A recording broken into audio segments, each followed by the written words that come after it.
ക്രിസ്തുയേശുവിൻ്റെ അതിപരിശുദ്ധ നാമത്തിന് മഹത്വമുണ്ടാകുമാറാകട്ടെ. നമ്മൾ ദൈവത്തിൻ്റെ വചനത്തിൽ ആ, ചിന്തിച്ചുകൊണ്ടിരിക്കുന്ന വിഷയം ഫലം കായ്ക്കുക, അല്ലെങ്കിൽ ദൈവിക സ്വഭാവം വെളിപ്പെടുത്തുക എന്നുള്ള വിഷയത്തെ സംബന്ധിച്ചാണ്. അതിനെക്കുറിച്ച് 1-ാം സങ്കീർത്തനത്തിൽ നമ്മൾ വായിച്ചു. ദൈവത്തിൻ്റെ ഭക്തൻ ആറ്റരികത്ത് നട്ടിരിക്കുന്നതും തക്കകാലത്ത് ഫലം കായ്ക്കുന്നതും ഇലവാടാത്തതുമായ വൃക്ഷം പോലെ ഇരിക്കും. ഈ 3 യോഗ്യതകളാണ്. ഈ 3 യോഗ്യതകളിൽ തക്കകാലത്ത് ഫലം കായ്ക്കുന്ന വൃക്ഷം എന്നുള്ളതാണ് പ്രധാനമായിട്ടും നമ്മളെടുത്ത് ചിന്തിക്കുന്നത്. അങ്ങനെ നമ്മൾ ഈ 3 യോഗ്യതകളുള്ള ഒരാളെ വചനത്തിൽ നിന്ന് കണ്ടെത്താൻ ഇടയായി തീർന്നു. ആ ആളാണ് യോസഫ്. കഴിഞ്ഞ പാഠത്തിൽ അത് നമുക്ക് വ്യക്തമായിട്ട് ഗ്രഹിക്കാൻ ഇടയായി തീർന്നു. യോസഫ് ഫലപ്രദമായ വൃക്ഷമാണ്. നീരുറവുകൾക്കരികെ നിൽക്കുന്ന വൃക്ഷമാണ്. അവൻ്റെ കൊമ്പുകൾ മതിലുകളിന്മേൽ പടരുന്നവയാണ്. എങ്ങനെയാണ് യോസഫ് ഫലം കായ്ച്ചത്? യോസഫ് ഫലം കായ്ച്ചതിനെക്കുറിച്ച് ദൈവത്തിൻ്റെ വചനത്തിൽ നമ്മൾ സഹോദര സ്നേഹം യോസഫിനുണ്ടായിരുന്ന അവസ്ഥയാണ് ചിന്തിപ്പാനിടയായി തീർന്നത്. മനുഷ്യൻ്റെ ജീവിതത്തിൽ ദൈവഭക്തനായി തീർന്നാൽ അവനിൽ നിന്ന് പരിശുദ്ധാത്മാവിൻ്റെ ഫലങ്ങൾ പുറപ്പെട്ടു വരണം. പരിശുദ്ധാത്മാവിൻ്റെ ഫലങ്ങളെന്ന് പറയുന്നത് ദൈവത്തിൻ്റെ സ്വഭാവമാണ്. ദൈവത്തെ ആരും ഒരു നാളും കണ്ടിട്ടില്ല, കാണാൻ കഴിയുകയുമില്ല. പിന്നെയോ ദൈവം തൻ്റെ സൃഷ്ടിയിൽ കൂടി സ്വഭാവമായിട്ടാണ് വെളിപ്പെടുന്നത്. അങ്ങനെ വെളിപ്പെടുന്ന ഏറ്റവും പരമമായ സ്വഭാവമാണ് സ്നേഹം. അതുകൊണ്ട് ദൈവം സ്നേഹമെന്ന് തന്നെ വചനം നമ്മെ പഠിപ്പിക്കുന്നു. അങ്ങനെ മനുഷ്യനെ ദൈവം വിളിച്ചാൽ അവന് തൻ്റെ ആത്മാവിനെയും ആത്മാവിൻ്റെ ദാനത്തെയും നല്ല വചനത്തെയും വരാനിരിക്കുന്ന ലോകത്തിൻ്റെ രാജ്യത്തിൻ്റെ ശക്തിയെയും പ്രകാശനത്തെയും കൊടുക്കുന്നു. ഒരു കൃഷിക്കാരൻ താൻ നട്ടുവളർത്തുന്ന വൃക്ഷത്തിന്, സസ്യത്തിന് വേണ്ട വെള്ളവും വളവും സംരക്ഷണവും എല്ലാം കൊടുക്കുന്നത് പോലെ തന്നെ മനുഷ്യനാകുന്ന വൃക്ഷത്തിന് അത് നടുന്നവനായ ഉടയവൻ കൊടുക്കുന്ന കാര്യങ്ങളാണ് ഇതൊക്കെ. ഇത് ലഭിച്ചാൽ അതിനൊരു സമയമുണ്ട്. വളർച്ച പൂർത്തിയായി ഫലം കായ്ക്കുന്ന സമയമുണ്ട്. ഏത് വൃക്ഷം നട്ടാലും പിറ്റേ ദിവസം അതിൻ്റെ ഫലം അന്വേഷിച്ചാരും ചെല്ലുന്നില്ല. അത് വളരണം, അത് പൂവിടണം, അത് ഫലം കായ്ക്കണം, ഫലം മൂക്കണം, അത് പഴുക്കണം. അതിനെ പ്രാപിക്കാൻ, അതിനെ ഉപകാരം വരാൻ തക്കവണ്ണം, കൃഷിക്കാരന് ഉപകാരമായി വരാൻ തക്കവണ്ണം പാകമാകണം. ഇതുപോലെ തന്നെ വിശ്വാസത്തിലേക്ക് വന്നാൽ ദൈവം ഈ വൃക്ഷത്തിന് വേണ്ടതെല്ലാം കൊടുത്തതിന് ശേഷം വളരാൻ അനുവദിക്കുക. വളർച്ചയുടെ പൂർത്തീകരണത്തിങ്കൽ ഇത് ഫലം കായ്ക്കണം. അങ്ങനെ വളർച്ചയിൽ ഫലം കായ്ക്കുന്ന സമയമായാൽ, ആ സമയമായാൽ ഉടയവൻ വരും ഫലം പറിക്കാൻ. ഫലം പറിക്കാൻ വരുന്നത് തക്ക സമയത്താണ്. തക്ക സമയത്തെന്ന് പറഞ്ഞാൽ ഉടയവൻ്റെ സന്ദർശനമാണ്. ഉടയവൻ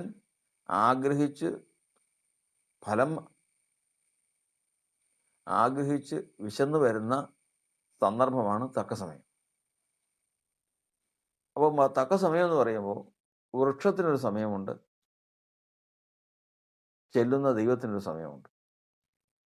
യേശു അത്തിവൃക്ഷത്തിൻ്റെ അടുക്കിലേക്ക് വിശന്ന് ചെന്നു. ഫലം ആഗ്രഹിച്ചുകൊണ്ട് ചെന്നതാണ്. അവിടെ ചെന്നപ്പോൾ അതിൽ ഫലം ഉണ്ടായിരുന്നില്ല. ആ അത്തിയെ ശപിക്കാനിടയായി തീർന്നു. ആ അത്തി ഉണങ്ങിപ്പോവുകയും ചെയ്തു. കാരണം അത്തിയുടെ കാര്യത്തിൽ അത് അത്തിക്ക് അത്തി പുറപ്പെടുവിക്കാനുള്ള, അത്തി ഫലം കായ്ക്കാനുള്ള കാലമല്ലായിരുന്നു. ആ സമയത്ത് ഉടയവൻ ചെന്നത് എന്തെന്നാൽ, ദൈവം മനുഷ്യന് കൊടുത്ത ഒരു ദൃഷ്ടാന്തമാണത്. അതായത്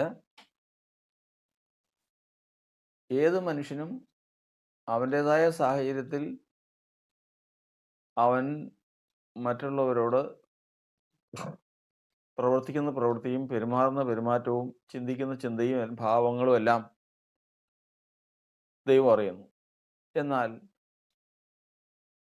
അവൻ്റെ ഇഷ്ടത്തിനും അപ്പുറം ദൈവത്തിൻ്റെ സന്ദർശനത്തിൽ അവൻ്റെ സ്വഭാവം എന്ത് എന്നുള്ളത് ആണ് ദൈവം കണക്ക് കൂട്ടുന്നത് എന്നും മനുഷ്യനെ പഠിപ്പിക്കാനായി, വിശേഷാൽ ശിഷ്യന്മാരെ പഠിപ്പിക്കാനായി കർത്താവ് ചെയ്ത ഒരു അടയാളമായിരുന്നു അത്. ഇല്ല എങ്കിൽ അവിടെ വചനത്തിൽ പ്രത്യേകിച്ചെടുത്ത് എഴുതിയിരിക്കുന്നു, അത്തി കായ്ക്കുന്ന കാലമല്ലായിരുന്നു അത്. അത്തിക്ക് ഒരു കാലമുണ്ട്, അത്തിയിൽ ഫലം കായ്ക്കുന്നതിനൊരു കാലമുണ്ട്. നമ്മുടെ നാട്ടിൽ മാങ്ങ, ചക്ക മുതലായിട്ടുള്ള ഫലവൃക്ഷങ്ങൾ ഉണ്ട്. അത് ഫലം പുറപ്പെടുവിക്കുന്നതിന് ആ വൃക്ഷങ്ങളുടേതായ ഒരു കാലമുണ്ട്. ആ കാലത്ത് എന്നാൽ അതിൽ നിന്ന് ഫലം കിട്ടും, ഇല്ല എങ്കിൽ ഫലം കിട്ടുകയില്ല. അല്ലാത്ത കാലത്ത്, ഫലം കായ്ക്കാത്തൊരു കാലത്ത് അവിടെ ചെന്ന് ഫലം അന്വേഷിച്ചിട്ട് കിട്ടിയില്ല എങ്കിൽ ആ വൃക്ഷം അതിന് ഉത്തരവാദിയല്ല. എന്നാൽ ഇവിടെ ആ വൃക്ഷം ഉത്തരവാദിയായി എന്നുള്ളതാണ് നമ്മൾ കർത്താവിൻ്റെ പ്രവൃത്തിയിൽ നിന്ന് കാണുന്നത്. കാരണം ആ വൃക്ഷത്തെ കുറ്റപ്പെടുന്ന തരത്തിലാണ് പറയുന്നത്, ഇനി നിന്നിൽ നിന്ന് ഒരു നാളും ആരും ഫലം അനുഭവിക്കാതെ പോകട്ടെ. ആ വൃക്ഷം എന്തു ചെയ്തു? അത് മനുഷ്യന് ദൃഷ്ടാന്തമാണ്. കാരണം തക്ക കാലത്ത് അത് ഫലം കായ്ച്ചില്ല. അത് വൃക്ഷത്തിൻ്റെ തക്കകാലം എന്ന് പറയുന്നത് അതിൻ്റെ കാലത്ത് ഫലം കായ്ക്കുക എന്നുള്ളതാണ്. എന്നാൽ ദൈവത്തിന് മുമ്പാകെ തക്കകാലം എന്ന് പറയുന്നത് കർത്താവ് സന്ദർശിക്കുന്ന സമയമാണ്. ഫലത്തിന് വേണ്ടി കർത്താവ് സന്ദർശിക്കുന്ന സമയമാണ്. ഇതുപോലെ തന്നെ മനുഷ്യൻ്റെ ജീവിതത്തിൽ പുറപ്പെട്ടു വരേണ്ടുന്ന സ്വഭാവങ്ങളാണ് ഫലങ്ങൾ. ആ ഫലങ്ങളായിട്ട് കാണുന്നത്. അതായത് ദൈവം തൻ്റെ സഭയിൽ നട്ടിരിക്കുന്ന വൃക്ഷമാണ് ഒരു മനുഷ്യൻ. ആ മനുഷ്യനിൽ നിന്ന് പുറപ്പെട്ടു വരേണ്ടത് ഗലാത്യ ലേഖനം 5-ാം അധ്യായത്തിൻ്റെ 22-ാം വാക്യത്തിൽ എഴുതിയിരിക്കുന്ന ഫലങ്ങളാണ്. സ്നേഹം, സന്തോഷം, സമാധാനം, ദീർഘക്ഷമ മുതലായിട്ടുള്ള ഫലങ്ങളാണ്. അതാണ് അവനിൽ നിന്ന് പുറപ്പെട്ടു വരേണ്ടത്. ഈ പുറപ്പെട്ടു വരുന്നത് അവൻ വളർച്ച പ്രാപിക്കുമ്പോൾ അത് അന്വേഷിച്ച് വരുന്ന കർത്താവുണ്ട്. ഈ പറഞ്ഞ ഫലങ്ങളെല്ലാം അവനുണ്ട്. അതില്ലാത്ത മനുഷ്യരാരും ഈ ഭൂമിയിൽ ഉണ്ടാകുമെന്ന് തോന്നുന്നില്ല. കാരണം സ്നേഹമില്ലാത്തൊരു മനുഷ്യനുണ്ടാകുകയില്ല, സന്തോഷവും സമാധാനവും ഇല്ലാത്തൊരു മനുഷ്യനുണ്ടാകുകയില്ല.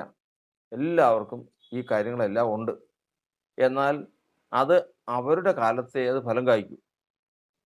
സ്നേഹം ഒരാളിൽ നിന്ന് ഫലമായിട്ട് പുറപ്പെട്ടു വരണമെങ്കിൽ അവൻ്റെ ഉറ്റവർ വരണം. അവൻ്റെ മകൻ, അവൻ്റെ മകൾ, അവൻ്റെ സഹോദരൻ, അവൻ്റെ സഹോദരി, മാതാപിതാക്കൾ, അവനുള്ളവർ, അവനിഷ്ടപ്പെട്ടവർ, ഇങ്ങനെയൊക്കെയുള്ളവർ വരുമ്പോഴാണ് അവനിൽ നിന്ന് ഈ ഫലം പുറപ്പെട്ടു വരുന്നത്. എന്നാൽ ഉടയവൻ അന്വേഷിച്ച് വരുമ്പോൾ ഫലം കായ്ക്കുന്നത് ആര്?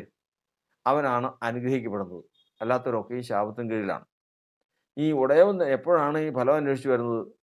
ആ അന്വേഷിച്ച് വരുന്നതാണ് തക്കകാലം. ഏതാണ് തക്കകാലം? ഒരിക്കലും അവൻ സ്നേഹിക്കാൻ ഇടയില്ലാത്തതും ഒരിക്കലും അവൻ സ്നേഹിക്കാത്തതും എപ്പോഴും അവൻ ഭീഷണിയും ഉപദ്രവവും ശത്രുതയും നേരിട്ടുകൊണ്ടിരിക്കുന്നതുമായ മനുഷ്യർ തൻ്റെ അടുക്കൽ വരുമ്പോഴാണ് ഉടയവൻ ഫലം അന്വേഷിച്ച് വരുന്നത്. അപ്പോൾ മനുഷ്യൻ്റെ ശത്രു വരുമ്പോൾ യഥാർത്ഥത്തിൽ ഒന്നുകിൽ ഒഴിഞ്ഞു മാറും, ഇല്ലെങ്കിൽ അവനോട് എതിർക്കും, ഇല്ലെങ്കിൽ അവനോട് ബന്ധമില്ലാതെ നിൽക്കും. ഇങ്ങനെ ഏതെങ്കിലും കാര്യങ്ങളാണ് സാധാരണ മനുഷ്യൻ ചെയ്യുന്നത്. എന്നാൽ അത് ഫലം കായ്ക്കാത്ത വൃക്ഷമാണ്.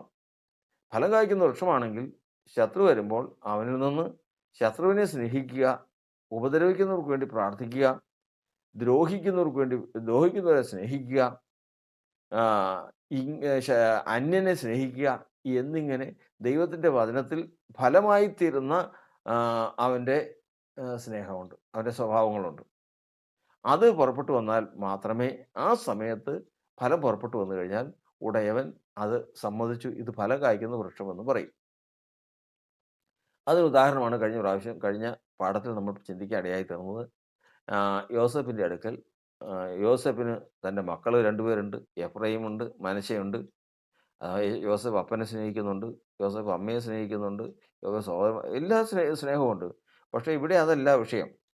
യോസേഫിനെ ഒടുക്കിക്കളയുവാനും നശിപ്പിച്ചു കളയുവാനും ഉപദ്രവിക്കുവാനും കൊന്നുകളയുവാനും അവനോട് കരുണ കാണിക്കുകയും ചെയ്യാത്ത നിഷ്ഠൂരത കാണിച്ചിട്ടുള്ള തൻ്റെ സഹോദരന്മാർ തൻ്റെ അടുക്കൽ അഭയാചനയ്ക്കായി വന്നിരിക്കുകയാണ്. ഈ സമയമാണ് ഉടയവൻ യോസേഫിൻ്റെ അടുക്കൽ ചെന്നിരിക്കുന്നത്. എന്തിനു വേണ്ടിയിട്ട്? ഫലം കായ്ക്കണം, ഫലം വേണം. യോസേഫിനെ നട്ടിരിക്കുന്ന ദൈവം ഫലത്തിന് വേണ്ടി ചെന്നിരിക്കുന്ന സമയം നല്ല സമയമാണ്. ഏത് സമയം? തന്നോട് ശത്രുത ചെയ്തിട്ടുള്ളതും തന്നെ കൊല്ലാൻ നോക്കിയിട്ടുള്ളതുമായ സഹോദരങ്ങൾ തൻ്റെ അടുക്കൽ വരികയാണ്. ആ സമയത്ത് അവർ പറഞ്ഞു, ഞങ്ങളോട് ക്ഷമിക്കണം, ഞങ്ങൾ തെറ്റ് ചെയ്തു പോയി, അടിയങ്ങളോട് ക്ഷമിക്കണം മുതലായ കാര്യങ്ങളെല്ലാം പറഞ്ഞപ്പോൾ യോസേഫ് കരഞ്ഞു. കരഞ്ഞതിന് ശേഷം പറഞ്ഞു, ഞാൻ ദൈവത്തിൻ്റെ സ്ഥാനത്ത് നിൽക്കുന്നവനല്ല. കാരണം ഈ കാര്യങ്ങൾ ഇത്രയും ചെയ്തതിൻ്റെ പിന്നിൽ ദൈവമാണ് എന്നെ ഇവിടെ എത്തിച്ചത്. അത് നമുക്ക് എല്ലാവർക്കും ഉപകാരത്തിനും ഈ ഭൂമിയിലുള്ള സകല മനുഷ്യർക്കും അവരുടെ നിലനിൽപ്പിന് വേണ്ടിയിട്ടാണ് ദൈവം എന്നെ കൊണ്ടുവന്നതാണത്. അതിനാ വഴി കൊണ്ടുവന്നേ. അതുകൊണ്ട് നിങ്ങൾ എന്തെങ്കിലും ചെയ്തെങ്കിൽ അതിന് ഞാൻ പ്രതികാരം ചെയ്യാൻ തക്കവണ്ണം പ്രതികാരം കർത്താവിനുള്ളതാണ്. ആ സ്ഥാനം ഞാൻ എടുക്കുകയില്ല. മാത്രമല്ല, നിങ്ങൾ വിഷമിക്കേണ്ട. നിങ്ങളെയും നിങ്ങളുടെ കുഞ്ഞുകുട്ടികളെയും നിങ്ങൾക്കുള്ളതിനെയെല്ലാം ഞാൻ പോറ്റി രക്ഷിക്കും. നിങ്ങൾ ഒന്നുകൊണ്ടും ഭാരപ്പെടാതെ അവരെ ധൈര്യപ്പെടുത്തി ആശ്വസിപ്പിച്ച് പറഞ്ഞയക്കാനിടയായി തീർന്നു. ദൈവം അവന് സാക്ഷ്യം കൽപ്പിച്ചു. എന്താണ്? യോസേഫ് ഫലപ്രദമായ ഒരു വൃക്ഷമാണ്. നീരുറവിനരികെ നട്ടിരിക്കുന്ന വൃക്ഷം പോലെയാണ് അവൻ. മാത്രമല്ല, അവൻ്റെ കൊമ്പുകൾ മതിലിന്മേൽ പടരുന്നതാണ്. ഈ കാര്യങ്ങൾ പറഞ്ഞു. യോസേഫ് ആ തലമുറയിൽ ഏറ്റവും ശ്രേഷ്ഠനായി, തൻ്റെ സഹോദരന്മാരെക്കാളെല്ലാം ശ്രേഷ്ഠനായി തീർന്നു. അതായത് ആ തലമുറയിൽ യോസേഫിനേക്കാൾ വലിയ ഒരുവൻ ഈ ഭൂമിയിലില്ല. ആ നിലയിൽ അവൻ ദൈവത്തിൽ നിന്ന് സാക്ഷ്യം പ്രാപിപ്പാനിടയായി തീർന്നു. ഫലം കായ്ച്ചാലുള്ള ഗുണമാണത്. എന്നാൽ വീണ്ടും നമ്മളിന്ന് ചിന്തിക്കുന്നത്, അതായത് സന്തോഷം, പരോപകാരം, ഈ 2 കാര്യങ്ങളാണ് നമ്മളിന്ന് ചിന്തിക്കുന്നത്. മനുഷ്യൻ കായ്ക്കുന്ന ഫലങ്ങളിൽ, മനുഷ്യനിൽ നിന്ന് പുറപ്പെട്ടു വരുന്ന ഫലങ്ങളായി തീരേണ്ടുന്ന സ്വഭാവങ്ങളിൽ 2 സ്നേഹവും പരോപകാരവും. സന്തോഷവും പരോപകാരവും. സന്തോഷം എന്ന് പറയുമ്പോൾ സന്തോഷം എല്ലാ മനുഷ്യർക്കും ഏതെങ്കിലും ഒരു അർത്ഥത്തിൽ സന്തോഷം ഇല്ലാതിരിക്കില്ല. തനിക്ക് വേണ്ടപ്പെട്ടവരെ കാണുമ്പോൾ സന്തോഷമുണ്ടാകും. തനിക്ക് എന്തെങ്കിലും ഭക്ഷണം കിട്ടിക്കഴിയുമ്പോൾ, സമ്മാനം കിട്ടിക്കഴിയുമ്പോൾ, തനിക്ക് ഏതെങ്കിലും പ്രയാസമുള്ള കാര്യങ്ങൾ നടന്നു കഴിയുമ്പോഴൊക്കെ അവന് സന്തോഷമുണ്ടാകും. എല്ലാവർക്കും സന്തോഷമാകും.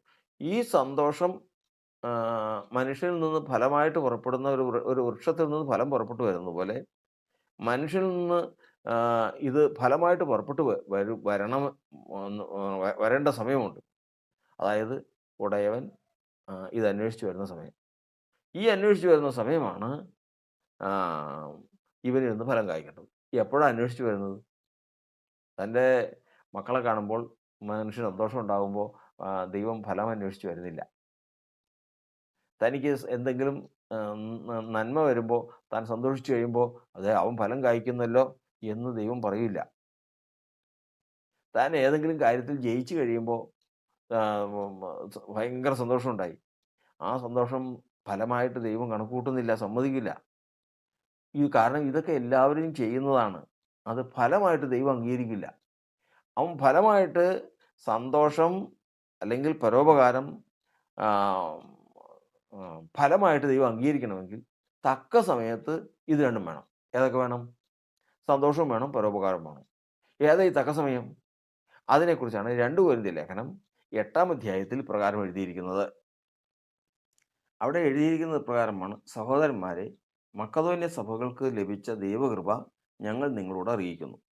കഷ്ടത എന്ന കഠിന ശോധനയിലായിരുന്നിട്ടും അവരുടെ സന്തോഷസമൃദ്ധിയും മഹാദാരിദ്ര്യവും ധാരാളം ഔദാര്യം കാണിപ്പാൻ കാരണമായി തീർന്നു. വിശുദ്ധന്മാരെ സഹായത്തിനുള്ള ധർമ്മവും കൂട്ടായ്മയും സംബന്ധിച്ച് അവർ വളരെ താല്പര്യത്തോടെ ഞങ്ങളോട് അപേക്ഷിച്ച് പ്രാപ്തി പോലെയും പ്രാപ്തിക്ക് മീതെയും സ്വമേധയായി കൊടുത്തു എന്നതിന് ഞാൻ സാക്ഷി. അതായത് മക്കെദോന്യ സഭ, അതായത് അതിൽ മാസിഡോണിയ എന്ന് പറയുന്ന ആ സ്ഥലത്ത് ഒരു സഭയുണ്ടായിരുന്നു. കർത്താവിൻ്റെ നാമത്തിലുള്ള ആ സഭ ആ, ഒരു സമയം വന്നപ്പോഴേക്കും അന്നത്തെ കാലത്ത് വളരെ ആ, ദാരിദ്ര്യം, കഷ്ടത, ഇവ രണ്ടും ഒരുമിച്ചങ്ങ് വന്നു. മനുഷ്യന് കഷ്ടത ദൈവം അനുവദിച്ചാൽ പിന്നെ അവനെ ആ കഷ്ടതയിൽ സഹായിക്കാൻ ആരും ഉണ്ടായില്ലെന്ന് വരും. കാരണം ദൈവം അത് അനുവദിക്കുന്നതാണ്, അവനത് അനുഭവിച്ചേ പറ്റൂ. ഈ സമയത്ത് ഒരിക്കലും പിന്മാറാനോ തന്നിഷ്ടം ചെയ്യാനോ ഒന്നും പാടില്ല.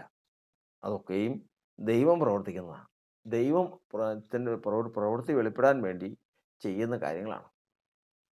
അപ്പോൾ അവിടെ നിന്ന് ദൈവത്തിൻ്റെ വചനം നമ്മൾ പഠിക്കുന്നത്, കഷ്ടത എന്ന കഠിന ശോധനയിലായിരുന്നിട്ടും അവരുടെ സന്തോഷ സമൃദ്ധിയും മഹാദാരിദ്ര്യവും ധാരാളം ഔദാര്യം കാണിപ്പാനിടയായി തീർന്നു. കഷ്ടത കൊണ്ട് കഷ്ടത പ്രശ്നങ്ങളാണ്. മഹാദാരിദ്ര്യം, ദാരിദ്ര്യമല്ല, മഹാദാരിദ്ര്യം. നമ്മുടെ ഓരോ സ്ഥലങ്ങളിൽ ദാരിദ്ര്യം അനുഭവിക്കുന്നവരുടെ ജീവിതത്തെ നമ്മൾ അറിയുന്നില്ല. ഒരാൾ ഒരിക്കൽ എന്നോട് പറഞ്ഞു, സഹോദരാ, ആ കഷ്ടവും സങ്കടവും ദാരിദ്ര്യവും ഒക്കെ നമുക്ക് പറയാം, അനുഭവത്തിലേക്ക് വരുമ്പോൾ നമുക്കത് അത്ര സുഖമായിരിക്കില്ല. കാരണം ഇളമൈ വറുമൈ എന്ന് അദ്ദേഹം ഒരു വാക്ക് പറഞ്ഞു. അദ്ദേഹം ഏതൊരു സ്ഥലത്ത് ഉണ്ടായിരുന്ന സമയത്ത് അവിടെ ഉണ്ടായ അവർ തമിഴ്നാട്ടിലെ ഒരു സ്ഥലത്താണ്. ഇളമൈ വറുമൈ, അതായത് ഇളം പ്രായത്തിൽ വിഷമിക്കുന്ന സമയം, ഭക്ഷണത്തിന് മുട്ടുള്ള സമയം, സഹിക്കാൻ പറ്റില്ല. പ്രായമായാൽ അവർ ആ കഷ്ടതയും പ്രയാസം എല്ലാം സഹിക്കും. നമ്മൾ നാടുകളിൽ പറയുന്നത് പോലെ മുണ്ടും മുറുക്കി കൊടുത്ത് നടന്നാൽ മതിയല്ലോ എന്ന് പറയും. അതുപോലെയല്ല കുഞ്ഞുങ്ങൾ. എട്ടും പൊട്ടും തിരിച്ചറിയാൻ പാടില്ലാത്ത കുഞ്ഞുങ്ങളെന്ന് പറയുമ്പോൾ അവർക്ക് ആകെയുള്ള ആശ്രയം എന്ന് പറയുന്നത് നോക്കുന്നത് അമ്മയുടെ മുഖത്തേക്കാണ്, അല്ലെങ്കിൽ അപ്പൻ്റെ മുഖത്തേക്കാണ്, ഇല്ലെങ്കിൽ തനിക്ക് വേണ്ടപ്പെട്ടവരുടെ മുഖത്തേക്കാണ് നോക്കുന്നത്. ആ മുഖത്ത് നിന്ന് ഒരു മറുപടി ആശ്വാസത്തിനായിട്ട് വന്നില്ലെങ്കിൽ അതിൽ പരം ദുഃഖമെന്ന് പറയുന്നത് അത്ര മാത്രം ഒരു പ്രയാസമുള്ള കാര്യമാണ്. അതാണ് ഇളമൈ വറുമൈ എന്ന് അദ്ദേഹം എന്നെ പറഞ്ഞ് മനസ്സിലാക്കാണ്ടിയായിരുന്നു. അത് കേട്ട് കഴിഞ്ഞപ്പോൾ ഭയപ്പെട്ടു പോയി. നമുക്കൊക്കെയും ദൈവം ചെയ്യുന്ന നന്മ എത്ര വലുത്, നമ്മളത് അറിയുന്നില്ല. എന്നാൽ എത്രയോ കുട്ടികൾ കഷ്ടപ്പെടുന്നു. നമ്മൾ വിലാപങ്ങളുടെ പുസ്തകത്തിൽ വായിക്കുന്നത് പോലെ അമ്മയുടെ മാറിൽ വെച്ച് കുഞ്ഞുങ്ങൾ പ്രാണനെ വിടുമ്പോൾ അമ്മയോട് ചോദിക്കുന്നു, അമ്മേ, അപ്പവും വെള്ളവും എവിടെ എന്ന് ചോദിക്കുന്നു എന്ന് വിലാപങ്ങളുടെ ഒരു വചനമുണ്ട്, ഒന്ന് വായിക്കാം. വേദപുസ്തകത്തിൽ, വിലാപങ്ങളുടെ പുസ്തകത്തിൽ 2-ാം അധ്യായത്തിൻ്റെ 12-ാം വാക്യത്തിൽ പ്രകാരം എഴുതിയിരിക്കുന്നു, അവർ നിഹതന്മാരെ പോലെ നഗരവീഥികളിൽ തളർന്നു കിടക്കുമ്പോഴും അമ്മമാരുടെ മാറിൽ വെച്ച് പ്രാണൻ വിടുമ്പോഴും ആഹാരവും വീഞ്ഞും എവിടെ എന്ന് അമ്മമാരോട് ചോദിക്കുന്നു. കുഞ്ഞുങ്ങൾ ചോദിക്കുക, വിശപ്പുകൊണ്ടേ നിവൃത്തിയില്ലാതെ മരിക്കാൻ പോവാ, ഓർക്കണം, നമ്മുടെ കുഞ്ഞുങ്ങളെ ആ സ്ഥാനത്ത് കാണണം. ആ സമയത്ത് വിശന്ന് പട്ടിണി കിടന്ന് പ്രാണൻ പോകാൻ പോവാണ്. ആ മരിക്കാൻ സമയത്ത് അമ്മയോട് ചോദിക്കുവാണ്, "അമ്മേ, ആഹാരവും വെള്ളവും ഇല്ലേ? എവിടെ?" അത് കഴിഞ്ഞ് പ്രാണനും വിട്ട് മരിച്ചുപോയി. അപ്പോൾ ഞാൻ പറഞ്ഞു വന്നത്, ഇങ്ങനൊരവസ്ഥയിൽ ഇങ്ങനൊരവസ്ഥയിൽ ദൈവസഭ കടന്നു പോകേണ്ട സന്ദർഭം വരാം.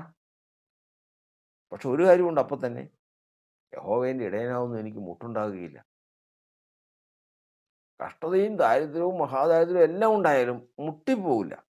മുട്ടാൻ പാടില്ലല്ലോ. കാരണം കർത്താവ് ഇടയനായിട്ട് ആരുടെ ഇടയനായിരിക്കുന്നുവോ അവർക്ക് മുട്ടാൻ പാടില്ല. അറ്റുപോവില്ല.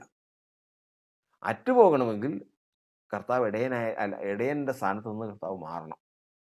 അതിന് തക്ക രീതിയിൽ പാപമുണ്ടെങ്കിൽ, ദോഷമുണ്ടെങ്കിൽ കർത്താവ് വിട്ട് മാറും. അത് അവർക്ക് മുട്ടുവരും. അല്ല എങ്കിൽ ദൈവം അനുവദിക്കുന്ന കഠിന ശോധനയിൽ ഇവര് പാപത്തിൻ്റെ അടിസ്ഥാനത്തിലല്ല. മക്കെദോന്യ സഭക്കാര് പാപം ചെയ്തതുകൊണ്ടല്ല.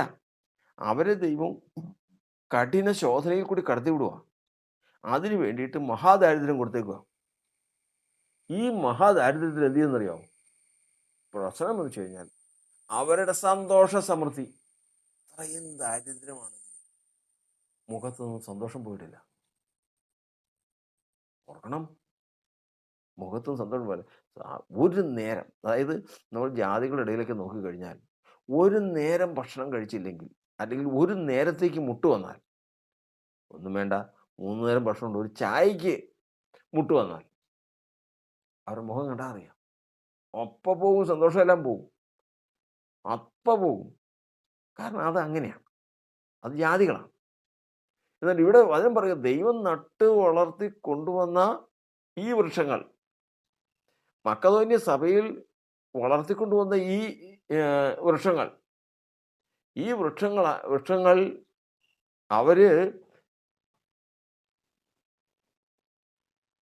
ഈ സഭയിലുള്ള ജനം ഇത്രമാത്രം കഠിന ശോധനയിൽ കൂടി കടന്നുപോയിട്ടും, ഇങ്ങനെ മഹാദാരിദ്ര്യം വന്നിട്ടും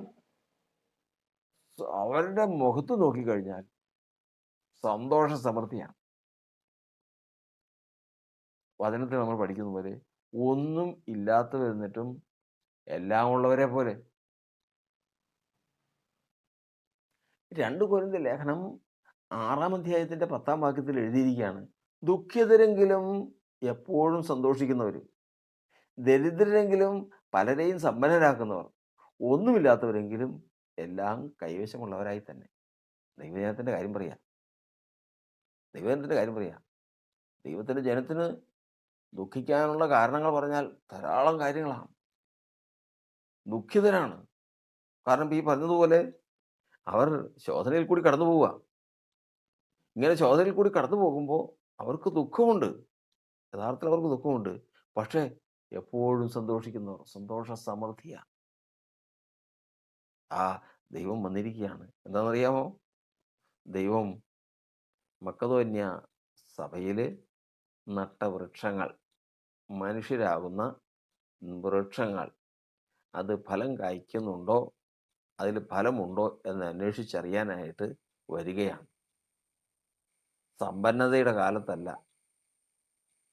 അവർ സന്തോഷിച്ച് ആർക്കുന്ന സമയത്തല്ല, പിന്നെയോ അവരെ ശോധനയിൽ കൂടി കടത്തുകയാണ്. ശോധന, അതായത് കഷ്ടതയിൽ കൂടി കടന്നു പോവുകയാണ്. കഠിന ശോധനയാണ്.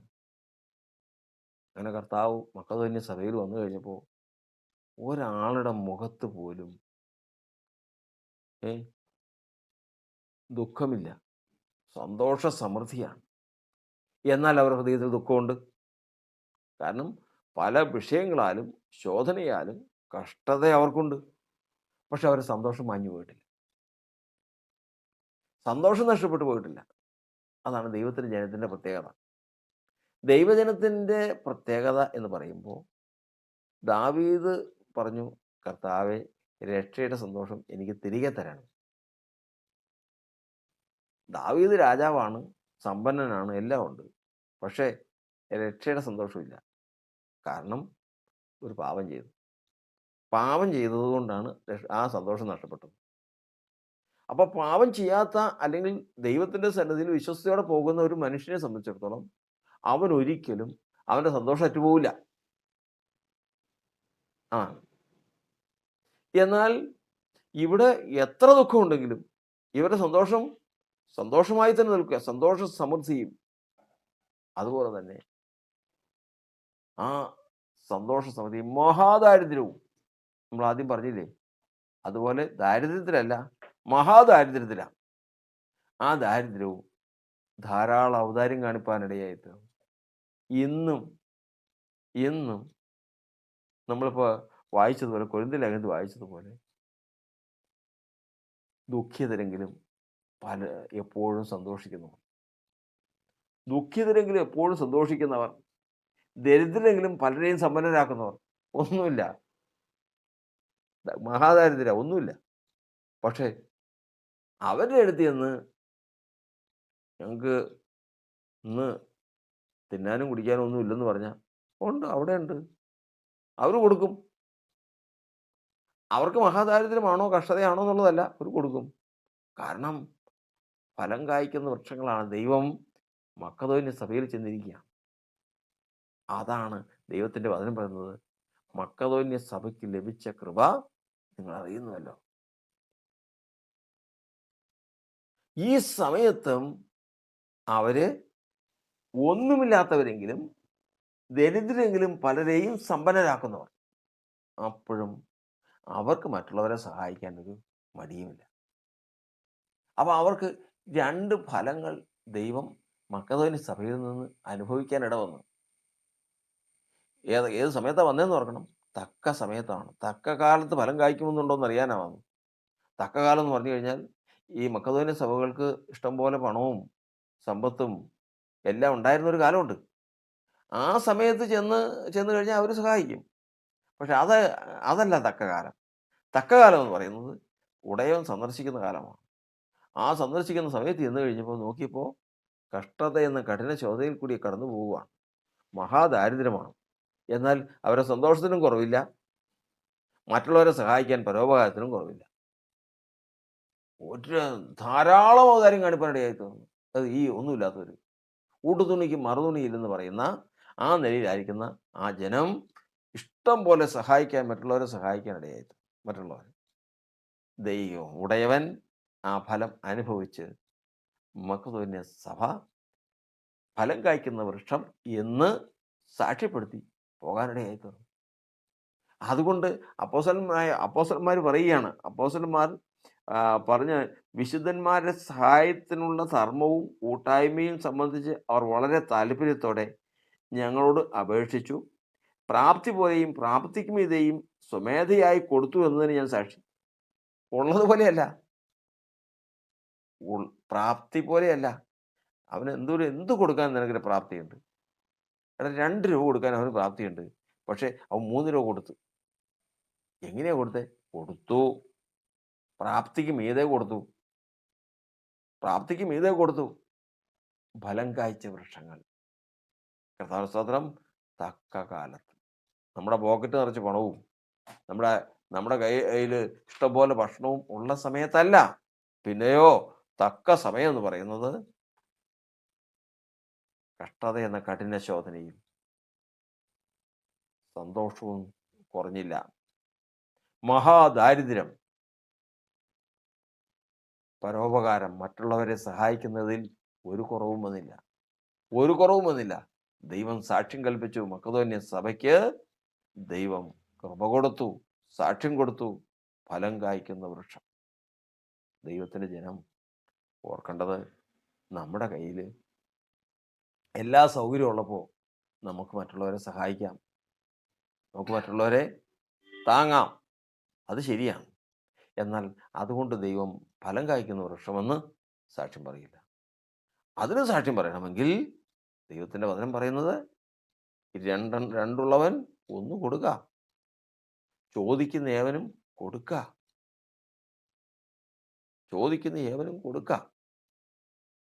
അങ്ങനെ വരുമ്പോൾ ഫലം കായ്ക്കുന്ന വൃക്ഷമായി ദൈവം കണക്ക് കൂട്ടും.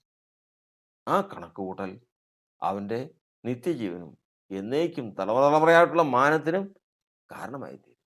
കാരണം ഒരു വൃക്ഷം വിശന്ന് ചെല്ലുന്നവൻ, ഓർക്കുക, യേശു ആ അത്തിവൃക്ഷത്തിൻ്റെ അടുക്കിലേക്ക് ചെന്ന് വിശന്ന് ചെന്നതാണ്.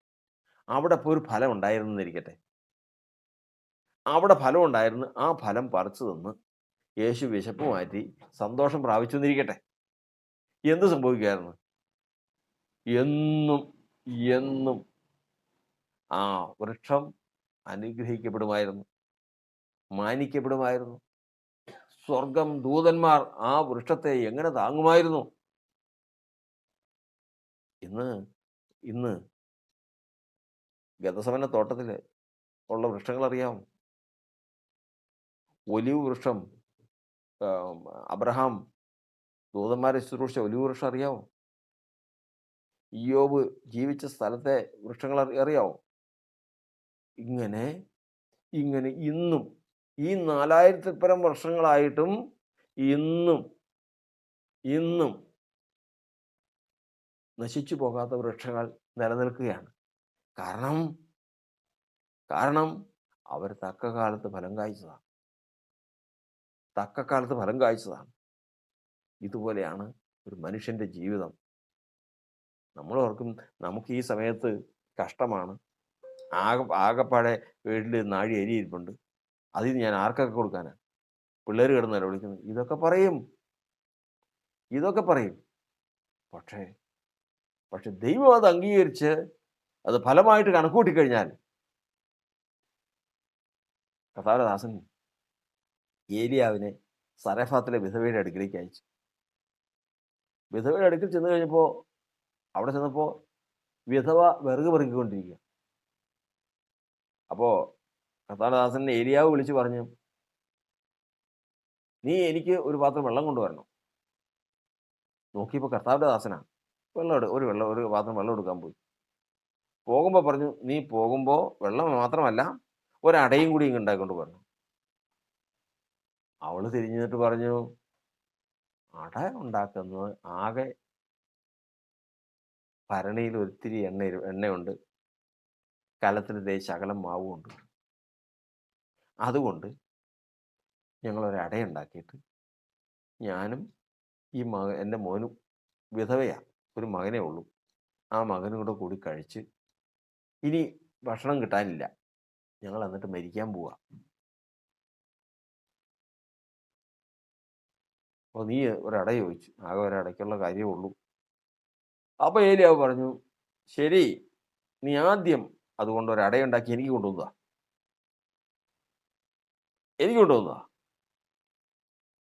നിന്റെ ജീവിതത്തിൽ നീ പിന്നെ നിന്റെ ഭരണിയിലെ എണ്ണയും കുറയില്ല, മാവും കുറയില്ല. ശരിയാണോ എന്ന് ആരും കണ്ടു? കാരണം ഈ ഒരെണ്ണേ ഉള്ളൂ. ആദ്യം നമ്മൾ പറഞ്ഞതുപോലെ കുഞ്ഞിൻ്റെ മുഖത്തേക്ക് നോക്കിയിട്ട് വേണം. അവന് വിശന്ന് നിലവിളിക്കുന്നവനായിരിക്കാം. ഇങ്ങനെ വിഷമിച്ച് നിൽക്കുന്നപ്പോൾ അവളെന്ത് ചെയ്തെന്നറിയാമോ? അതാണ് ദൈവത്തിൻ്റെ ജനത്തിൻ്റെ പ്രത്യേകത. അവൾ ഫലം കായ്ക്കുന്ന വൃക്ഷമായിരുന്നു. ഇത് തക്ക കാലമാണെന്ന് അവൾ കണ്ടു. അവൾക്കത് മനസ്സിലായി. അത് പിന്നീട് കർത്താവായ യേശു പുതിയ നിയമത്തിൽ വർഷങ്ങൾക്ക് ശേഷം ഏറ്റു പറയുന്നുണ്ട്. എന്താണ്? അന്ന് ഏലിയാവിൻ്റെ കാലത്ത് ആകാശമടഞ്ഞ് മഴ പെയ്യാതിരിക്കുമ്പോൾ, ഭൂമിയൊന്നും കായ്ക്കാതെ ഇരിക്കുമ്പോൾ, ഫലമൊന്നും ഇല്ലാതിരിക്കുമ്പോൾ, ദൈവം സാരാഫാത്തിലെ വിധവയുടെ അടുക്കിലേക്കല്ലാതെ വേറെ ആരുടെ അടുക്കിലേക്കും തൻ്റെ ദാസനെ വിട്ടില്ല. വേറെ ഇഷ്ടംപോലെ വിധവമാരുണ്ട്, ഇഷ്ടംപോലെ ആളുകളുണ്ട്. സാരാഫാത്തിലെ വിധവയുടെ അടുക്കിലേക്ക് മാത്രം വിട്ടതിൻ്റെ കാരണം എന്താണെന്നറിയാമോ? സാരാഫാത്തിലെ വിധവയുടെ അടുക്കിലേക്ക് മാത്രം ഏലിയാവിനെ വിട്ടതിൻ്റെ കാരണം ഒരു സംശയവും വേണ്ട, അതൊരെണ്ണമാണ് തക്ക കാലത്ത് ഫലം കായ്ക്കുന്നത്.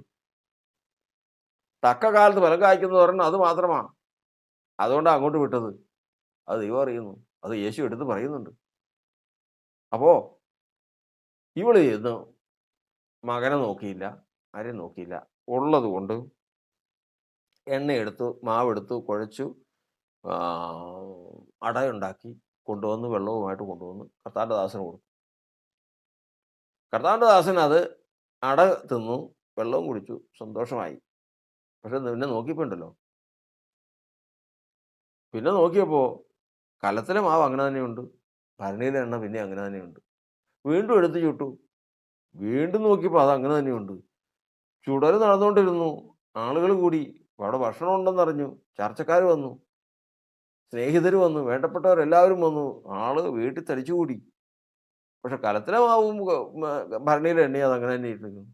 എല്ലാവരും സന്തോഷമാണ്. നാളെത്രയായി? നാളെത്രയായി? ഒടുവിൽ ഇസ്രായേൽ ദേശത്ത് എല്ലായിടത്തും ഫലമുണ്ടായി. കൃഷി ചെയ്ത്, മഴ പെയ്ത്, വിളഞ്ഞ്, ധാന്യം വന്ന്, അവിടെ സമൃദ്ധി വരുന്നതുവരെയും ഈ കലത്തിലെ മാവും ഈ ഭരണിയിലെ എണ്ണയും അങ്ങനെ തന്നെ അത് വർദ്ധിച്ചുകൊണ്ടിരിക്കുക. ഇതാണ് ഇതാണ് ഫലം കായ്ക്കുന്ന വൃക്ഷത്തിനുള്ള പ്രതിഫലമായി ദൈവത്തിൻ്റെ വചനം പറയുന്നത്. അതുകൊണ്ട് കർത്താവിൻ്റെ വചനം പറയുന്നത്, നമ്മുടെ അടുക്കൽ ഉടയവൻ ഫലം ഫലം അന്വേഷിച്ച് വരുന്ന സമയം ഏതെന്ന് നമ്മൾക്കൊരു കണക്കൂട്ടലുണ്ട്. അതല്ല. ഇന്ന് എനിക്ക് സമൃദ്ധിയുള്ള സമയത്ത്, എൻ്റെ കയ്യിൽ ഇഷ്ടം പോലെയുള്ള സമയത്ത് എൻ്റെ ഉടയവൻ വന്നു കഴിഞ്ഞാൽ ഞാൻ ഇഷ്ടം പോലെ കൊടുക്കും. അതല്ല. തക്ക സമയം, ഉടയവൻ്റെ തക്ക സമയം എന്ന് പറയുന്നത് ഒന്നുമില്ല. കഷ്ടത എന്ന കഠിന ശോധനയിൽ ആയിരുന്നിട്ടും മുഖത്ത് നോക്കും, സന്തോഷത്തിന് കുറവില്ല. മഹാദാരിദ്ര്യമായിരുന്നു, പക്ഷെ പരോപകാരത്തിനും കുറവില്ല. വന്നു വന്നു അനുഭവിച്ചു. പ്രാപ്തി പോലെയും പ്രാപ്തിക്ക് മീതെയും സഹായിച്ചു. ഇത് ഉടയവൻ കണ്ടു. അപ്പോസ്തലന്മാർ സാക്ഷ്യപ്പെടുത്തി. ഫലം അനുഭവിച്ച ഉടയവൻ എന്നേക്കുമായിട്ട് മക്കെദോന്യ സഭയെ അനുഗ്രഹിച്ചു. ഫലവുമായിട്ട് മടങ്ങി സ്വർഗത്തിലേക്ക് പോയി. നിത്യ അനുഗ്രഹം അവരുടെ മേൽ വരികയും ചെയ്തു. അതുകൊണ്ട് ഫലം കായ്ക്കുന്ന വൃക്ഷമെന്ന് പറഞ്ഞാൽ അത് അവനവന് ഇഷ്ടമുള്ള സമയത്തല്ല, പിന്നെയോ തക്ക കാലം എന്ന് പറയുന്ന ഒരു കാലമുണ്ട്. അത് ഉടയവൻ്റെ സന്ദർശനമാണ്. അത് ഏതെന്ന് മനസ്സിലാക്കി നമ്മൾ ഞെരുക്കത്തിലും ഇടുക്കത്തിലും പലരും പറയുന്നത് കേട്ടിട്ടില്ലേ? ഇപ്പോൾ ഈ സമയത്താണോ നമ്മളോട് സഹായിക്കാൻ പറയുന്നത്? ഈ സമയത്താണോ നമ്മുടെ നേരെ കൈ നീട്ടുന്നത്? ഈ സമയത്താണോ നമ്മളിൽ നിന്ന് ഇതൊക്കെ പ്രതീക്ഷിക്കുന്നത്? അതെ, ഉടയവൻ്റെ സന്ദർശനം ഈ സമയത്താണ്. ഉടയവൻ്റെ സന്ദർശനം ഈ സമയത്താണ്. കഷ്ടതയിലും മഹാദാരിദ്ര്യത്തിലുമാണ്. മറന്നു പോകരുത്. ആ സമയത്ത് ഫലം കായ്ച്ചാൽ നമ്മുടെ ഭരണിയിലെ എണ്ണ തീരില്ല. കലത്തിലെ മാവ് കുറഞ്ഞു പോകില്ല. നമ്മുടെ സന്തോഷം കെട്ടുപോവുകയുമില്ല. അതെന്തേക്കും നിത്യതയിൽ നിലനിൽക്കുകയും ചെയ്യും. ദൈവം നമ്മെ അനുഗ്രഹിക്കുമാറാകട്ടെ.